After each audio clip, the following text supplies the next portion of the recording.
Hello guys, welcome to sprigon. നമ്മുടെ ഈ ഒരു പെയിന്റിംഗ് മേഖലയിൽ ഏറ്റവും ഇമ്പോർട്ടൻ്റ് ആയ ഒരു കാര്യമാണ് ഞാൻ പറയാൻ പോകുന്നത്. നമ്മൾ ഈ ഒരു സ്പ്രൈഗൺ എത്ര ഡിഗ്രി ആംഗിളിലാണ് വെക്കേണ്ടത്, അല്ലെങ്കിൽ ഏത് ആംഗിളിലാണ് ഈ ഒരു സ്പ്രൈഗൺ പിടിക്കേണ്ടത്, അതാണ് ഇന്നത്തെ ടോപ്പിക്.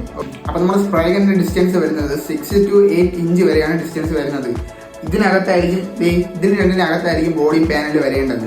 അപ്പോൾ എൻ്റെ ഒരു കൈ, ഈ ഒരു കൈ നിങ്ങളൊരു ബോഡി പാനൽ നിങ്ങൾ സങ്കല്പിക്കുക. അപ്പോൾ ഈ ഒരു ബോഡി പാനലും ഈ ഒരു ഗണ്ണും തമ്മിലുള്ള ഡിസ്റ്റൻസ് 6 to 8 ഇഞ്ച് വരെയാണ്. ഓക്കെ, അപ്പോൾ ഈ ഒരു ഡിസ്റ്റൻസ് വേണം നമ്മൾ എപ്പോഴും കീപ്പ് ചെയ്യാനായിട്ട്. അത് ഈ ഒരു ഗണ്ണ് അടുത്ത് പോയാൽ, അതായത് ഒരു 3 ഇഞ്ച് അല്ലെങ്കിൽ 2 ഇഞ്ചൊക്കെ അടുത്ത് പോയാൽ ക്ലിയർ സാഗ് അഥവാ ഒലിപ്പ് അങ്ങനെയുള്ള കാര്യങ്ങൾ ഉണ്ടാകാൻ വളരെ സാധ്യത കൂടുതലാണ്. പിന്നെ ഈ ഒരു ഗൺ ഡിസ്റ്റൻസ് 8 ഇഞ്ചിനേക്കാളും കൂടുതലായാൽ, ഇത്രയും ഒരു കൂടുതലായി കഴിഞ്ഞാൽ നമുക്കുണ്ടാകുന്ന പ്രശ്നമാണ് ഓറഞ്ച് പീൽ. ഓക്കെ, അപ്പോൾ നമ്മൾ ഈ ഒരു 6 to 8 ഇഞ്ചിനകത്ത് നമ്മൾ മാക്സിമം കീപ്പ് ചെയ്യുക. ഓക്കെ, പിന്നെ നമ്മൾ ഗണ്ണിന്റെ ആംഗിൾ എപ്പോഴും 90 ഡിഗ്രി ആയിരിക്കണം. കറക്റ്റ് 90 ഡിഗ്രി തന്നെ ആയിരിക്കണം. അതിൽ നിന്ന് ചരിഞ്ഞോ അല്ലെങ്കിൽ വളഞ്ഞോ പോയി കഴിഞ്ഞാൽ കുറച്ചധികം പ്രശ്നങ്ങളാണ്. അല്ലെങ്കിൽ ഒരു സൈഡിൽ മാത്രം പെയിന്റ് കൂടുതലായിട്ട് വീഴാനുള്ള സാധ്യതയുണ്ട്. അതായത് നമ്മുടെ ബോഡി പാനൽ ഏത് ലെവലാണോ ഇരിക്കുന്നത് അവിടെ നിന്ന് നമ്മൾ 90 ഡിഗ്രി എപ്പോഴും കീപ്പ് ചെയ്യുക.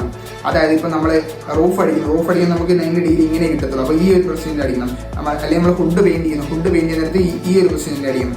പ്ലംബർ കോർണർ അടിക്കാൻ നേരത്ത് പ്ലംബർ കോർണർ പല ഷേപ്പിലുണ്ട്. ഷേപ്പിൽ ഗണ്ണ് പോയി എന്നുണ്ടെങ്കിൽ പോലും നമ്മൾ ആ ഒരു 90 ഡിഗ്രി വിട്ട് മാറരുത്. പിന്നെ ഓരോ വണ്ടിയും ഓരോരോ ബോഡി ലെവലായിരിക്കും. അപ്പം നമ്മൾ ഏത് പാനൽ പെയിന്റ് ചെയ്താലും ആ ഒരു പാനലിന്റെ ഷേപ്പിനായിരിക്കും ഇത് കണ്ടു പോകേണ്ടത്. പിന്നെ മെയിൻ ഒരു കേസാണ് ഓവർലാപ്പ് എന്ന് പറഞ്ഞാൽ 50-50 ആണ് ഓവർലാപ്പ് വരുന്നത്. പിന്നെ ഒരു ഇമ്പോർട്ടന്റ് കാര്യം നിങ്ങൾക്ക് പറഞ്ഞുതരാം. അതായത് ഇപ്പോൾ ഒരു ബോഡി പാനലും ഈ ഒരു ഗണ്ണിന്റെ ഡിസ്റ്റൻസ് കറക്റ്റ് ഈ ഒരു ഡിസ്റ്റൻസിൽ കൊണ്ടുപോയി പെയിന്റ് ചെയ്യണം എന്ന് പറഞ്ഞു കഴിഞ്ഞാൽ നല്ല ബുദ്ധിമുട്ടുള്ള കാര്യമാണ്. അത് അത്രത്തോളം പ്രാക്ടീസ് ഉണ്ടെങ്കിൽ മാത്രമേ നടക്കുകയുള്ളൂ.